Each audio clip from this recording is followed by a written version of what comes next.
Konke kunesikhathi sakho.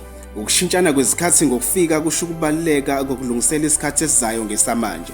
Uqapheleke ukuthatha izinqumo zephakade ezintweni ezidlula nesikhathi. Ungaphuma ngalolubalele kepha elidumayo likufice ngendlela ebuyayo. Esikhathini sentokozo yidla ubekele ikusasa ngoba ukwazi okungavela lingakashoni ilanga. Esikhathini sokukhala qila ngokuba olwakusasa luyeza nokwesasa. Yilokhu kwabasebusuku ngezinhlungu kodwa ezizophola mhlakwasa. Konke kunesikhathi sakho. Mntwana njengoba ukhula kukhona into eyakhiwayo. Ugadeke ungaficwa isikhathi sobudala kwakukhulu ungakaqali. Ongubo ziyewe nabasizalayo bayizindle ezwayo thina masibe ngezivukayo.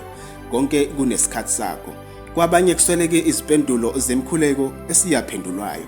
Isikhathi esihle sinokufika kwabanye sebesukile ezindaweni zabo zokulinda. Ungalingisa abanye.